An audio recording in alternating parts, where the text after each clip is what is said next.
계속해서 바벨론을 향한 하나님의 말씀이 이어집니다.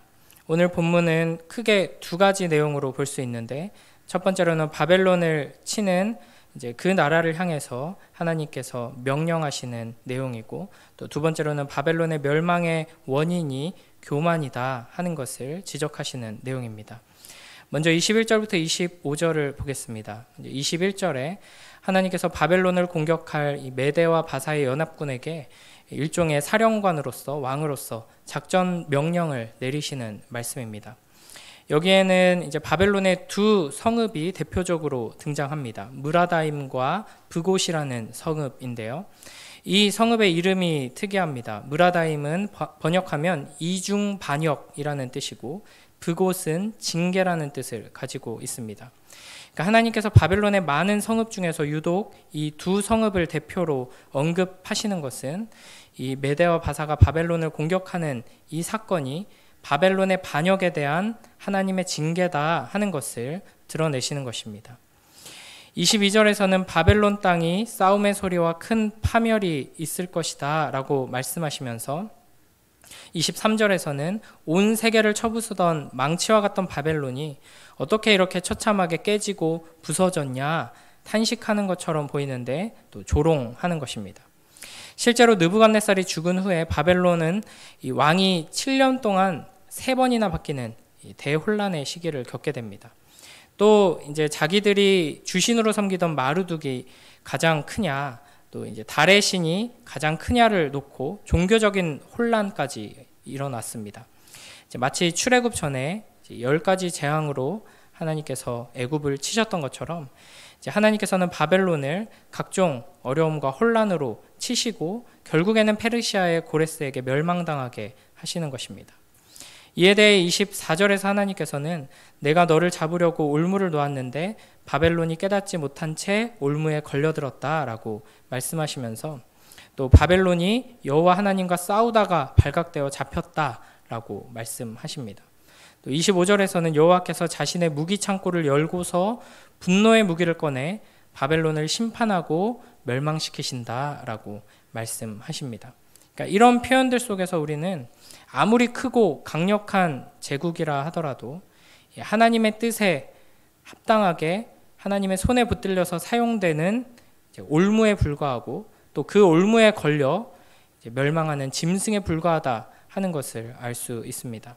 그러니까 그 당시 온 세상을 호령하던 위대한 제국 바벨론도 그저 하나님의 손에 들린 망치로 쓰임 받다가 이제 그 쓰임이 다하고는 깨질 뿐이고, 또 다른 도구인 페르시아에 의해서 이렇게 멸망당하는 것을 우리가 확인하게 됩니다. 그러니까 결국 이렇게 하나님과 싸우려고 하는 이 어리석고 교만한 자들은 발각되어서 멸망하게 된다 하는 것을 기억해야 할 것입니다. 그러니까 이 세상 모든 역사가 우리 주 하나님의 뜻 안에서 그 영원하신 주권에 의해서 이제 이루어지고 있다 하는 것을 우리는 항상 기억해야 합니다.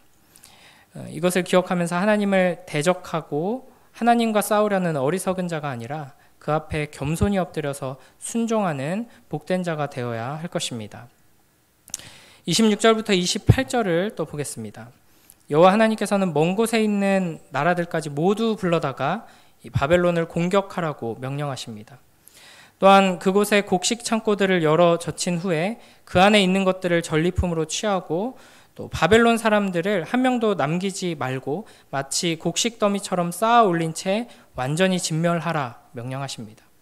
특히 이제 바벨론의 황소들을 없애라고 하는데, 이것은 이제 실제 황소를 의미하기도 하지만 비유적으로 바벨론의 젊은 용사들을 모두 죽여라 하는 말씀입니다.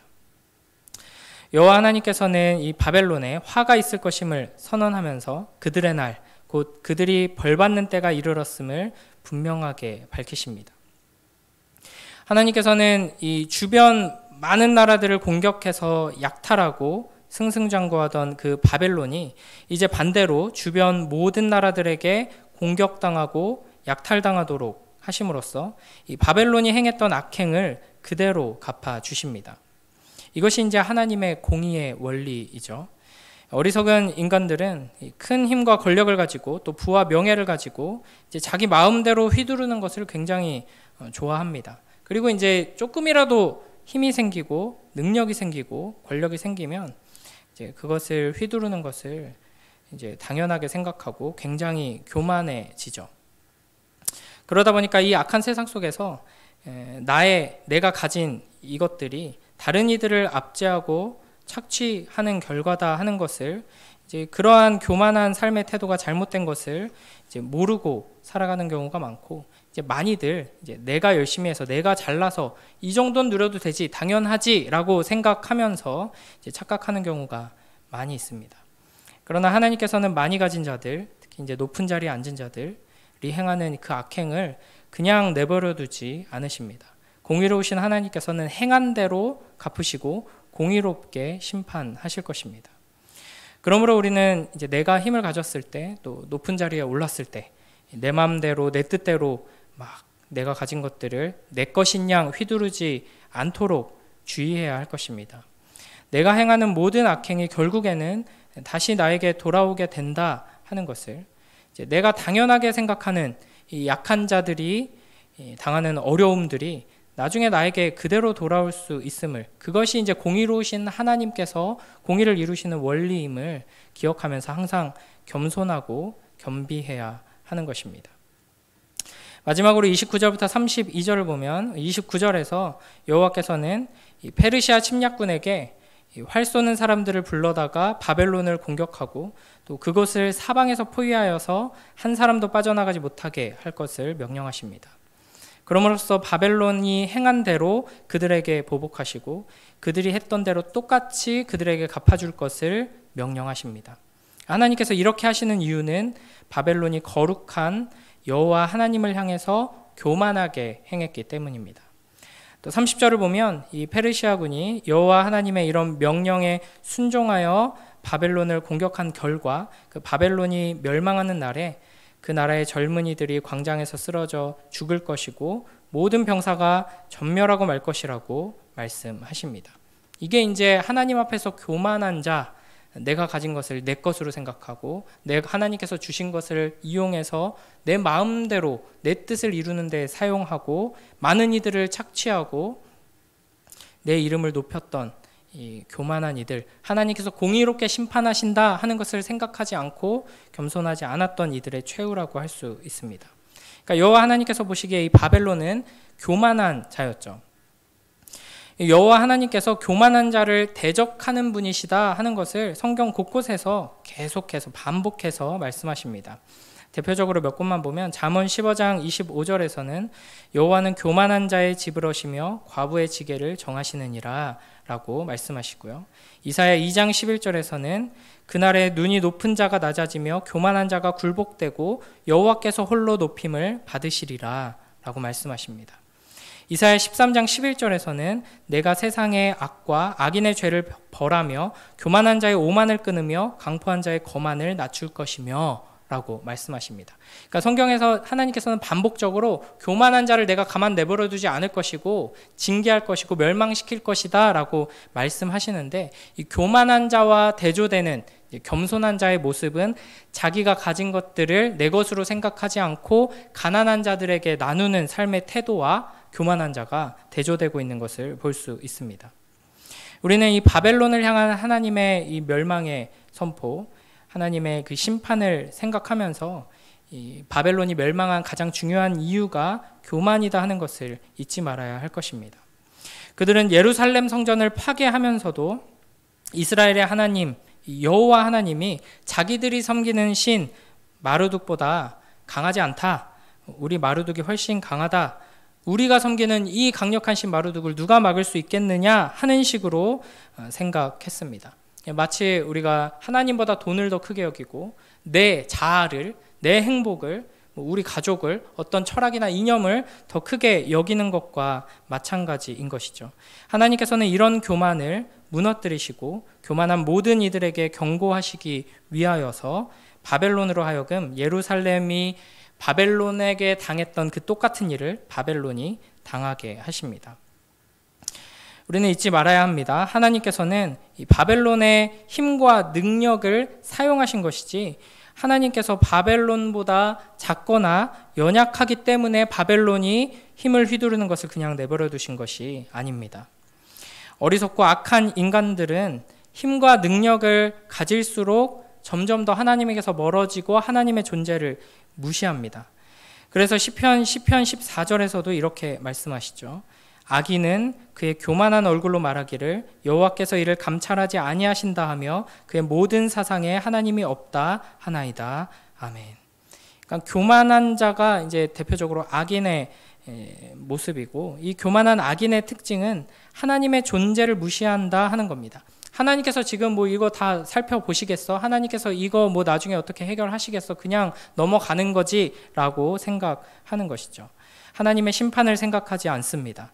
그래서 주저하지 않고 자기 욕심대로 마음대로 살아가고 악행을 저지릅니다.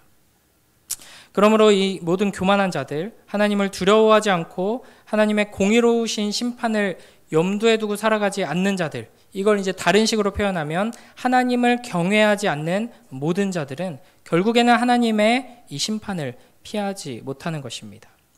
그러므로 우리는 이 세상의 모든 죄 중에서 가장 큰 죄, 가장 무서운 죄가 바로 하나님을 모르는 것, 하나님을 염두에 두지 않는 것임을 기억해야 합니다. 그러므로 우리는 어떻게 해야 하냐면 계속해서 하나님을 알기 위해 힘써야 하고, 그 하나님의 공의로우심, 거룩하심 앞에서 우리가 얼마나 큰 죄인인지, 우리의 모든 악행들을 하나님께서 공의롭게 심판하시는 분이심을 항상 생각하고 염두에 두고 모든 행동, 모든 태도, 모든 마음을 하나님 앞에 겸비해야 하는 것입니다. 그리고 그 하나님의 크심, 그리고 거룩하심, 공의로우심, 영원한 심판과 구원에 대한 약속을 굳게 붙들어야 합니다. 교만한 마음을 버리고 온 우주의 창조주이시며 심판주이신 하나님 앞에서 회개하는 자로 항상 서 있어야 하는 것이죠. 교만이 이렇게 모든 죄의 근원이라면 반대로 겸손은 하나님의 구원의 원리라고 할 수 있습니다. 예수님께서 하늘 보좌의 영광을 버리시고 성육신하신 이 사건은 겸손이 무엇인가 하는 것을 우리에게 잘 보여줍니다. 하나님 아버지의 뜻에 순종하기 위해 낮아지는 것, 십자가에까지 죽기까지 낮아짐으로써 나의 모든 것을 하나님의 사랑을 위해 드리는 것, 이웃 사랑을 위해 쏟는 것, 이것이 바로 겸손이고, 예수님께서 그 겸손을 우리에게 보여주시면서 그 겸손의 자리로 우리를 초대하십니다. 그 겸손이야말로 축복의 자리이기 때문입니다. 그 겸손이야말로 교만한 자가 받는 심판과 정반대되는 복된 자리이기 때문입니다. 예수 그리스도의 겸손하심으로 인해서 우리는 구원의 은혜를 힘입게 되었습니다. 그러므로 우리는 하나님 앞에서 자신의 죄를 고백하며 회개하는 겸손한 모습으로 서 있어야 하는 것이죠. 교만한 우리는 하나님을 배반했고 하나님의 공의로우신 심판에 의해서 바벨론과 마찬가지로 똑같이 멸망당해야 마땅했습니다.